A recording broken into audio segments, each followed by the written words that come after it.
The soldier who tried to outsmart the army. Back in my army days, I was once in command of a unit of about 80 soldiers in Hawaii. Most of the soldiers in my command were great people, happy to do their jobs and take home a paycheck. Hard workers, creative, adaptable to unusual army conditions, and generally reliable. But there was one who was trouble from the start. Gentle reader, meet Private Wiggles. My first awareness of Wiggles came 2 or 3 days after I'd taken over command of the unit. We're prepping for a month-long training exercise to Thailand, and Platoon Sergeant Maggie tells me Wiggles might not be able to go as she just had an outpatient medical procedure. Departure is about a week away, and I have to validate the personnel roster to make sure we've got logistical support for everyone we're bringing. Transportation, food, lodging, etc. So I talk directly with Wiggles and ask if she's okay to travel and participate in the exercise. Wiggles says it's not a problem, she can handle it. We get to Thailand and set up camp on a Thai army base. 2 days in, and the medical section sends a runner to find me. Wiggles is at our medical clinic, tents with cots and surprisingly extensive medical supplies, laid out with extreme abdominal pain. I cruise over to the clinic tent, and the physician assistant, PA on duty, tells me a couple things. Wiggles acknowledged recently having an abortion, the previously mentioned outpatient medical procedure, and the PA's examination and testing shows that Wiggles has the single worst case of pelvic inflammatory disease, PID, he's ever seen. Seriously, this army PA, who has seen all sorts of crazy shit from soldiers, was emphatically impressed by how bad it was. Wiggles developed PID from failing to get treatment for sexually transmitted infections for a long time. As in, she's almost glowing from it. No judgment on the abortion, not everyone is ready for kids, and the STI-induced PID can be treated with high-dose antibiotics, which the PA has on hand. Not a problem, we've got this covered. Wiggles is released to Sergeant, SGT Deb, her section sergeant, who will make sure Wiggles takes her antibiotics and keep an eye on her for any further issues.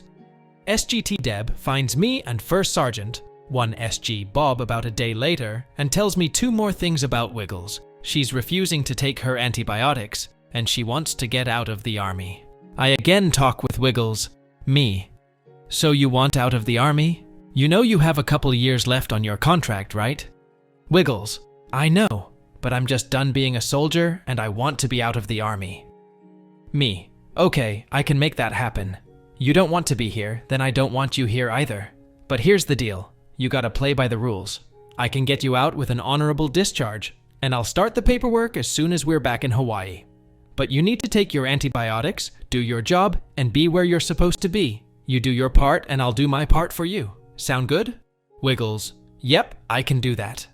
Spoiler alert, she couldn't do that. For the rest of the Thailand exercise, SGT Deb had to take control of Wiggles' meds and force her to take them, when she could actually find Wiggles, who consistently found someplace else to be. At one point in the next week or so, she accuses one SG Bob of having sex with her, easily disproven as he doesn't have any STIs, and Wiggles has all of them. She was just trying to stir up trouble with wild accusations, I guess. We get back to Hawaii, and I start the process to get her out of the army because as much as she's been a handful of trouble in Thailand, I'm thinking it's still easier at this point to kick her to the curb than it is to keep her around and punish her before kicking her out. I was wrong. Even as I start to work on her discharge, she ramps up the stupidity. Here are a few examples. Wiggles gets caught drinking, only 19 years old. Wiggles and her husband lie to the on-base housing office and provide forged authorization documents to get into rent-free on-base housing that they didn't qualify for. Side note, Mr. Wiggles was no winner either. He was about to be dishonorably discharged from his infantry unit for selling drugs to other soldiers. Wiggles shows up at the infirmary to get treatment for facial bruising. Mr. Wiggles kicked her in the face while wearing his combat boots when Wiggles accused him of cheating on her. Wiggles refuses to show up for work or any unit formation and can't be found anywhere for days. Wiggles slashes all 4 tires on Mr. Wiggles' car, then attacks him with the knife when he confronts her. Military police are called, end up taking him in when Wiggles gives a sob story, but he's the one with defensive wounds on his hands, not her. One of my male sergeants uses my open door policy to visit me one day. tells me he saw Wiggles stripping at one of the skankier gentlemen's clubs down in Honolulu the night before, and she had also convinced one of our other female soldiers to come along with her to do the same. Here's a weird one. I get a call from a temp agency asking me if it's okay for Wiggles to continue working through them as an administrative assistant for clients in town. Not uncommon for soldiers to have a second job. But with everything else she was up to at the time, this one just had me going WTF? There's more, but you get the idea. At this point, Wiggles's actions are egregious enough that I can no longer just kick her out with an honorable discharge. I put her on notice that she's at risk for a court-martial. I thought that threat might keep her in line, but she just couldn't seem to stop herself from getting stupider and stupider. It's the old 80-20 problem. 80% of your time is spent dealing with the 20% of your folks who are troublemakers. At this point, I'm wasting a not insignificant amount of time dealing with Wiggles issues almost daily. I had genuinely and in good faith offered her the easy path, but I guess she figured she'd try to burn the place down on the way out since she apparently thought she was getting what she wanted, no matter what she did. I was reminded of what my old platoon sergeant used to say when I was coming up through the ranks. You want to get stupid? Go ahead, but I can get stupider. Cue the revenge. She's causing me daily headaches, so I'm going to bring the pain back to her. Honorable discharge paperwork is out the window, and I lean into the special court-martial process instead. My legal counsel tells me that Wiggles's activities are likely to get her a couple weeks confinement at most, maybe not even that. She may get a monetary fine, and she'll probably get an other than honorable, OIH discharge, potential for a bad conduct discharge, which are worse, but while her actions have been not that good, they also are not that bad. I'm rational enough to understand that. I have a brief chat with Captain CPT Morgan, Wiggles's military defense attorney, about where I'm going with this case. During our chat, I try to be a gentleman and let him know that Wiggles is going to be trouble for him if he's not careful. He gives me a condescending, "This isn't my first rodeo, baka. I'm a big boy and can take care of myself." Fair enough. I tried to warn you. Normally, a soldier getting a special court-martial for piddly shit might get confined to the barracks, restricted to their on-base quarters, or something similar for the duration of the process. It's not like she killed someone, right? However, my military legal counsel drops this little gem in my ear. He tells me Wiggles has met all 5 of the conditions: danger to others, flight risk, etc., required by military law, Uniform Code of Military Justice, UCMJ, to warrant requesting confinement prior to her trial.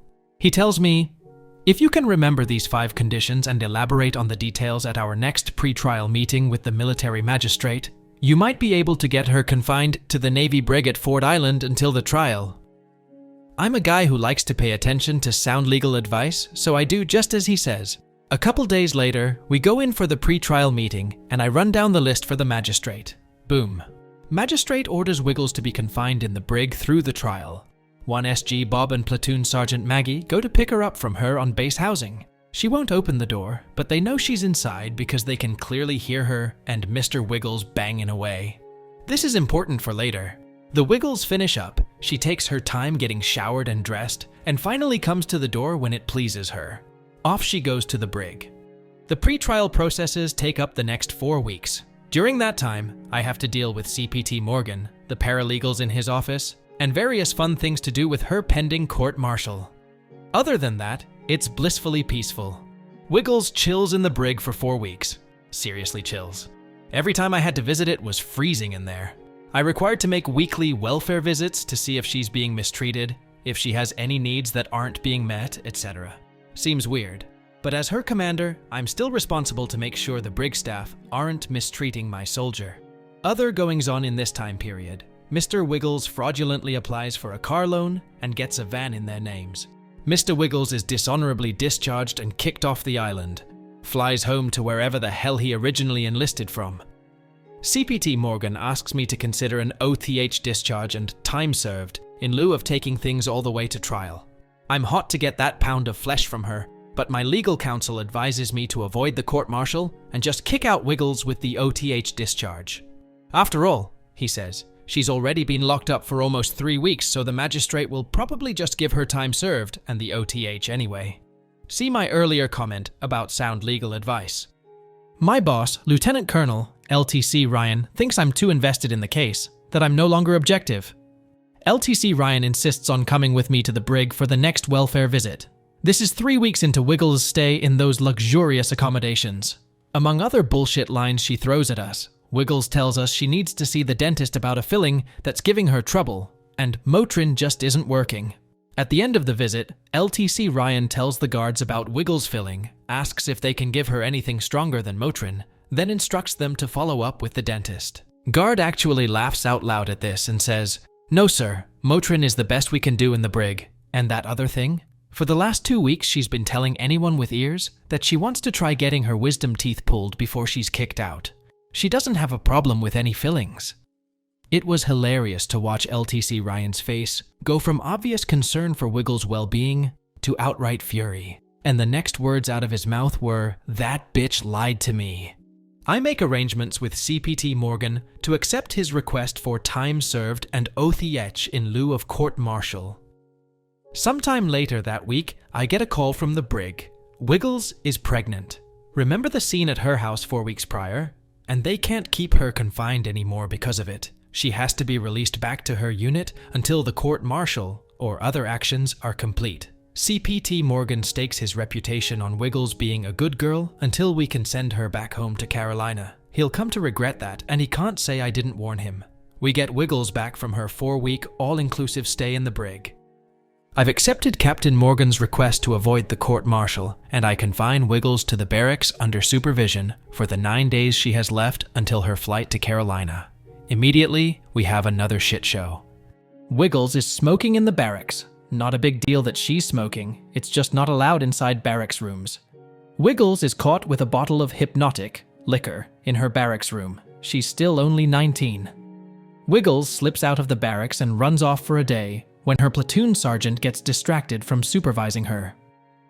One SG Bob and Lieutenant LT Ricky, the executive officer, go to collect Wiggles' belongings from her on base housing so we can box it up and ship it to her home. And they find that Mr. Wiggles has left behind a bunch of stuff he stole from other soldiers: body armor, military equipment, and some ammunition, smoke grenades, and explosives that he stole during trips to the range, all lined up right inside the front door where it's impossible to miss. They call me, asking what to do. Me. Just collect it all, return the equipment to the central issue facility, and dump the ammo and explosives in the nearest amnesty box. Mr. Wiggles obviously meant for Wiggles to take the fall for having it. Husband of the year. If we take that bait, Wiggles will be here forever. I don't want that, do you?